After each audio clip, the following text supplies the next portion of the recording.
वहाला भाई बहन, एस्तर जे 8वें अध्याय में आहसवेरोस राजा जे हलाए में आवल संदेश में यहूदी लोग जी आशा पाके निरला मिलती, जेकी हमान मरी वियो है ते छता यहूदी लोग ते अना मौत जो जोखम एतरो जाए। अमुक चौकस डी में यहूदी लोग जी कतल कहणी एड़ो वट हुकम हमान सजे राष्ट्र में पुजाए में उ अना असरकारक है, साव नाबूद नाय थियो। उ वट हुकम खालदी ने मादी लोग जो कायदो वो तेला इनके फेराए क तोड़ी सकाजे न। हिता हिकड़ी वडी मूंझवण है। इनजो उकेल कोरो ही 8मो अध्याय पाके इन सवाल जो जवाब डींदो। एस्तर जो पुस्तक तेजो 8मो अध्याय ने तेजी पहली ने 2 कलम सुनो। हिते लखल है का उन डी आहसवेरोस राजा यहूदीअ जा दुश्मन हामान जो घर एस्तर राणी के सौंपियो। मोर्दखाए राजा जी हजूर में आयो की का ऊ पंहिंजो सगो थींदो हो। ऊ एस्तर राजा के ज़ाहिर कयवें का राजा पंहिंजी मुद्रा हामान वटा पाछी गिनी गिणे में ऊ कढी ऊ मोर्दखाए के ॾिने। एस्तर मोर्दखाए के हामान जे दरबार जो कारबारी ठहराए। हाणे सौ पहला वार एस्तर ज़ाहिर करे थी का मोर्दखाए इन जो पालक पिता आहे। हामान वटे नमन करे जो इनकार करींदल मोर्दखाए इन जे कारणे अहिड़ो वट हुकम कढे में आयो हो। हाणे हिन कलम मथा ऊ चौखट थिए तो कि राजा पंहिंजी राजमुद्रा घणे स्वतंत्र रीते वापरींदो हो। ही राजमुद्रा शक्तिशाली ने महत्व जी हुई। हिन मुद्रा के मीण में दबाईने इन जी छाप पाड़े से ऊ सजी हिकड़ी प्रजा जो सर्वनाश करे जो कायदो बनी सकती हुई। हामान जॾहिं देश जो वॾो प्रधान हो तॾहिं राजा इन जे हथ में पंहिंजी ही राजमुद्रा रखी ॾिने वे। हाणे राजा ही मुद्रा मोर्दखाए जे हथ में रखी ॾिए था। मूंखे लॻे थो कि हाणे ही मुद्रा खासा ने भले हथ में आ वई आहे। 8मो अध्याय ने 3 कलम। हेचार फिरी थी एस्तर राजा वटे कोछई ने इनके पगे पई ने अख में आंसू साथे कालावाला कंहिं का आगागी हामान जो यहूदी विरुद्ध जो कावतरो रद्द कियो खपे। एस्तर राजा जे पगे पई ने दुखी थई ने राजा के विनंती कंहिं पण राजा जो पसार करेल कायदो कोई पण भोगे रत बातल करी सघाजे ई न वो। कोई पण रीते इन कायदे में फेरफार थई सके थी वो न। राजा फिरी थी एस्तर राणी ते कृपा करी पंहिंजो राजदंड इन तरफ धरिए था। 8मो अध्याय 4 थी 6 कलम। तॾे राजा एस्तर सामे सोन जो राजदंड धरे एतिरे एस्तर ओथी ने राजा वटे उभी रही ने ऊ चए कि ज आंजी इच्छा वे ने जो मुते आंजी कृपा वे ने आई गाल आके योग्य लगंदी वे ने आंजी अखीअ के आऊं गमदी वां त राजा जे मेड़े प्रदेश में यहूदीअ जो नाश करे जे इरादे नु अगागी हमदाथा जा पुत्र हामान जेको पत्र लिखे में ऊ रद्द करे जो हुकम ॾियणो खपे। की क मुंहिंजे लोक ते जेको जोखम अचे थो ऊ आहे ऊ मुनू किन रीते नेरी सघाजे अथवा मुंहिंजे सगे जो नास मुनू किन रीते सहन थिए। एस्तर राणी पंहिंजे पति आहसवेरोस राजा वटे चौखट करे थी कि ज्यां सुधी इन जे लोक जो बचाव करे जो कोई उपाय करे में न अचे ત્યાં સુધી હામાન તે કરે में आवल न्याय चुका दे जो कीअं अर्थ आहे न। एस्तर के लोक के बचाएला कीअं उपाय करणो खपे। 8वें अध्याय जी 7वीं कलम। तॾहिं आहसवेरोस राजा एस्तर राणी के ने यहूदी मोर्दखाए के चए क नेरियो हामान जा घर बार आऊं एस्तर के सौंपिया आहीं ने इनके उनी फांसी ते लटकायो आहियो कारण ऊ पंहिंजो हथ यहूदी सामे उगामे वे। ऊ सच्चो आहे कि आर्ता शास्त्र राजा एस्तर राणी ने मोर्दखाए जे हथ में हामान जो घर बार सौंपी ॾिने वे पण इनसे की यहूदीअ जो बचाव थिए वारो न हो। हामान जे मरण अगाऊ यहूदी लोक जी जेको परिस्थिति हुई इनमें अना कीअं पण सुधारो थियो न हो।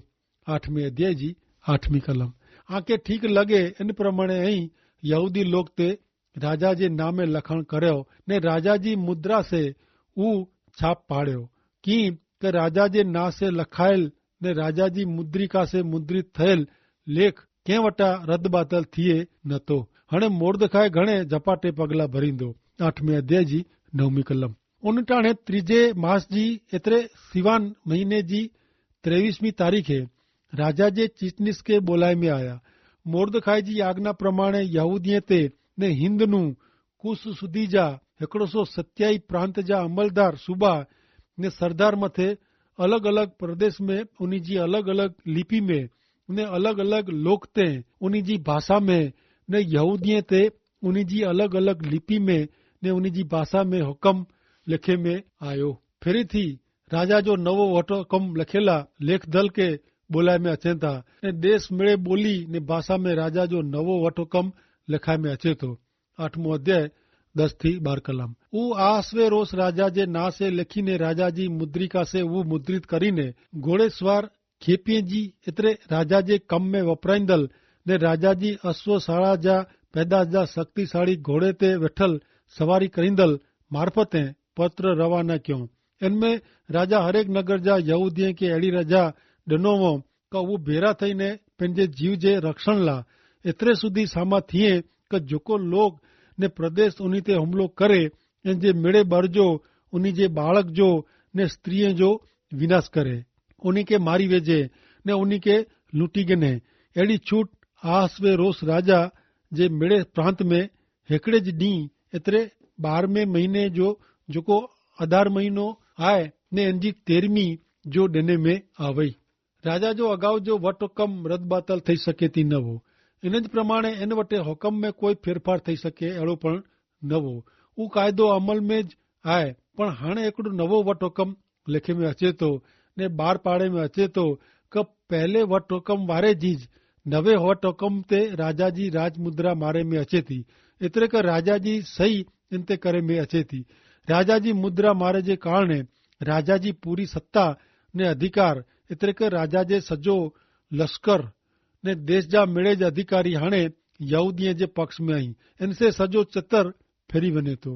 ही नवे वट हुकम जी जॾहिं यहूदीअ खे ख़बर पए थी तॾहिं हू घणे ख़ुशि थिए था।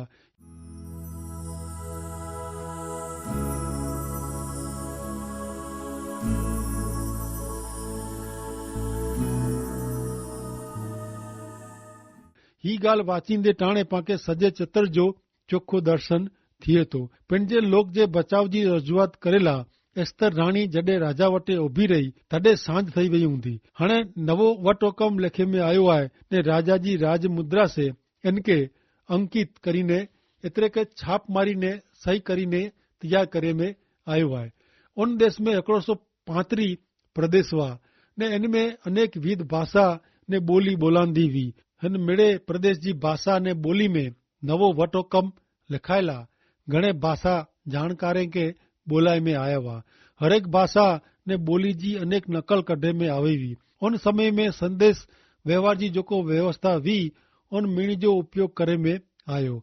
अरबस्तान जे रण में ने यूफ्रेटिस ने तैग्रिस नदी जे विस्तार में हिन देश में ने अफ्रीका सुधी राजा जे नवे वट हुकम जो सॾ फेरायला संदेशीअ के घोड़े ते खच्चर ते उठ ते गडोड़े ते रवाना करे में आया। राष्ट्र जे हरेक गाम में ने शहर में राजा जो नवो वट हुकम लोक के जणायला संदेशिया हरेक दिशा में अॻियां झपाटे अॻियां वधी रहिया हुआ। ही नवो वट हुकम यहूदीअ जे बचाव जो हो। जो यहूदीअ के टेमसर संदेश मिली वञे ने ऊ वट हुकम मनी गिने त ऊ पंहिंजा जीव बचाए सके। बाइबल में पंहिंजे उद्धार जो ही हिकिड़ो अजैब जहिड़ो चित्र आहे। ईश्वर वटा सीधी रीते ॾिने में आवल ही चित्र आहे। पहलो कुरिन्थिय के पत्र तंहिंजो 10मो अध्याय ने 11वीं कलम में लिखल आहे कि ही मेरे बाबतू ॿिए के नमूने रूप थेला बनई ने पाके चेतवणी मिले तेला लिखे में आवई आहे। कारण पां अंतिम ॾींहं में जीवो था। ईश्वर हिकिड़ो वट हुकम ॿार पाड़ियो हुयो। हजकियल 18 ने 14 प्रमाणे ही क़ाइदो गुनहगार के का अमुक लोक के लागू पए अहिड़ो न आहे। ही क़ाइदो हरेक के एतिरे कि सॼी मानव जात के लागू पए थो।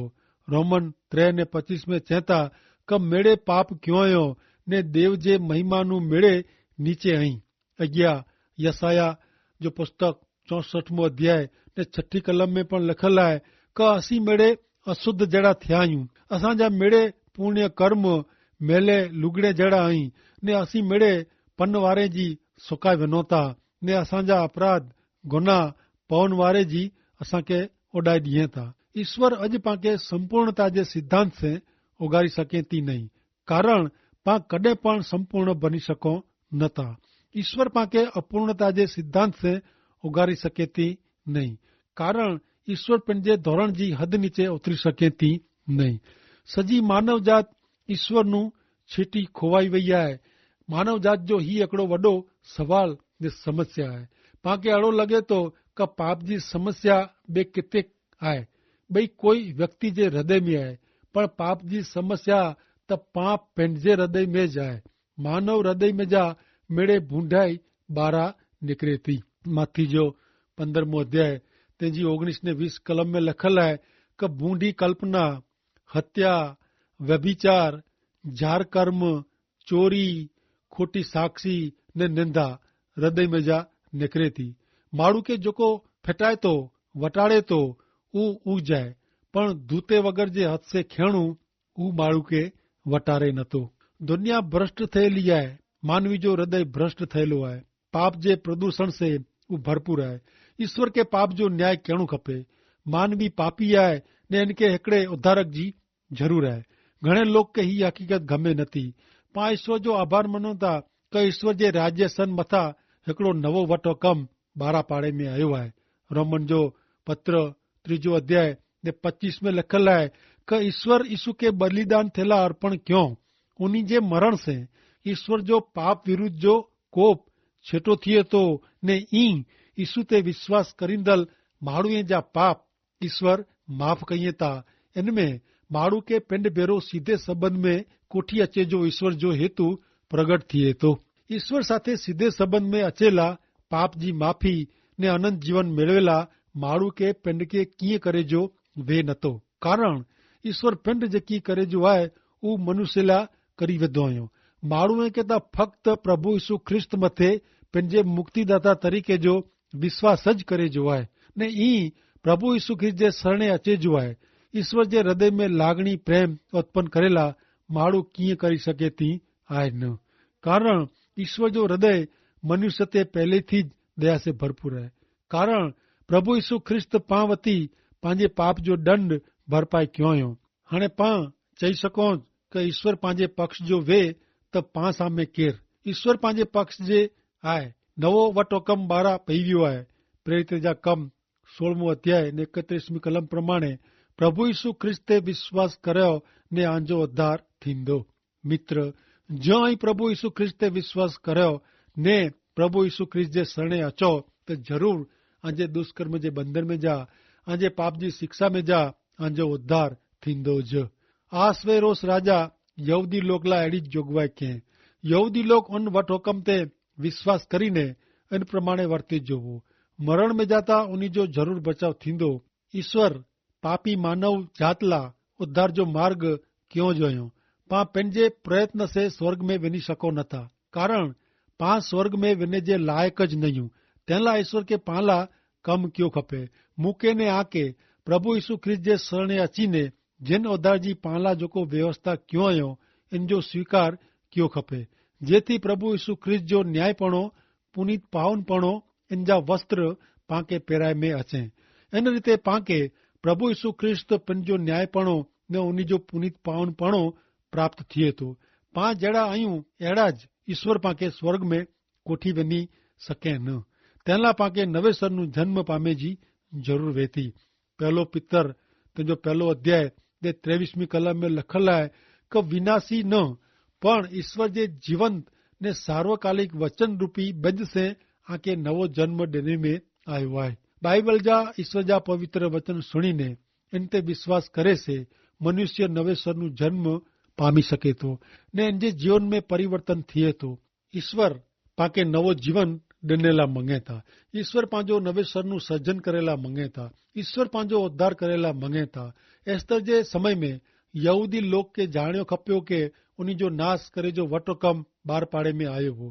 तंहिं भेरो यहूदी लोग अहिड़ो मनी ॼणे जी ज़रूर हुई क राजा उन्हीं जे पक्ष जे वो ने उन्हीं जो बचाव करेला राजा नवो वटो कम 12 पाड़े में। पांके पण विश्वास करे जी जरूर आहे क राजा जा राजा ईश्वर पंहिंजे पक्ष आहीं। भले हाणे पाण नेरियो इन प्रमाणे राजा ॿियो वटो कम 12 पाड़े थो। 8वें अध्याय जी 13 ने 14वीं कलम सुनो। एस्तर जो पुस्तक 8वां अध्याय 13 ने 14 कलम।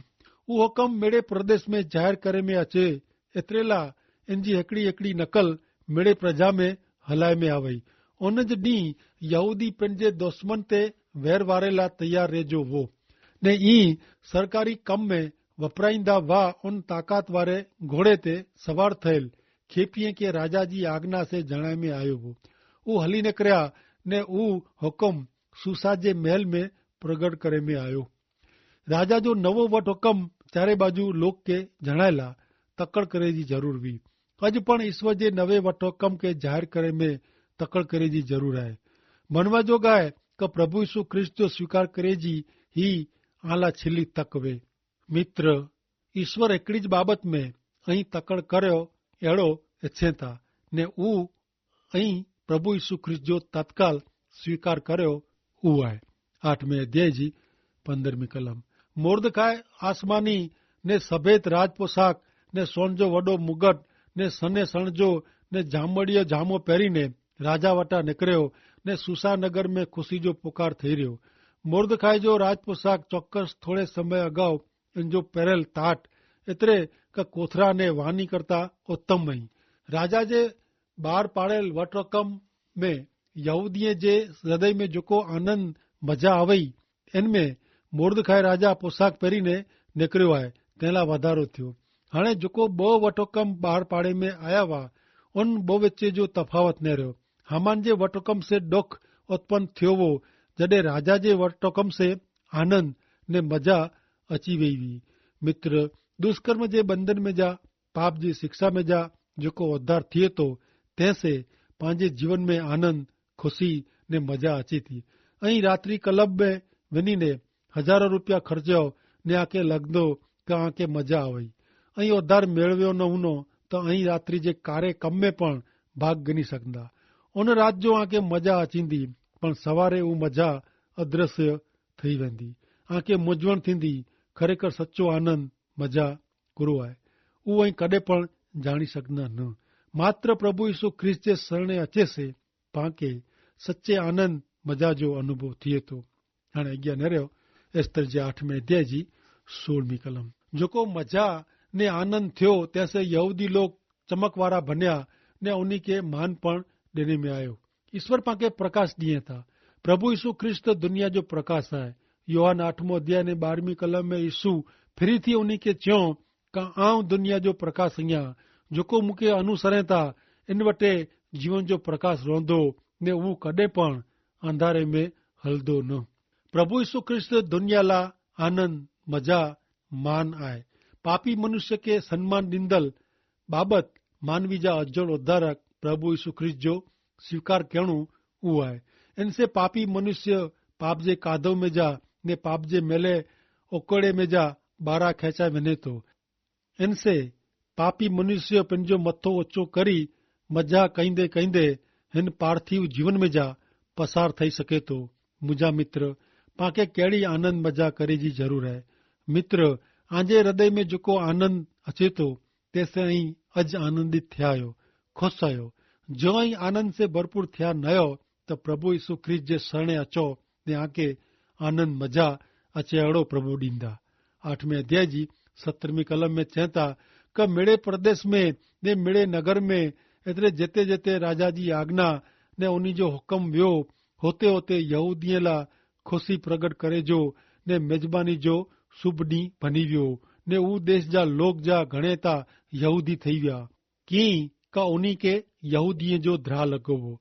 उद्धार जे कारणे यहूदी लोग खुशी प्रगट कयो। यहूदीअ जो आनंद खुशी मजा नेरीने घणे लोग यहूदी तरफ़ आकर्षाया।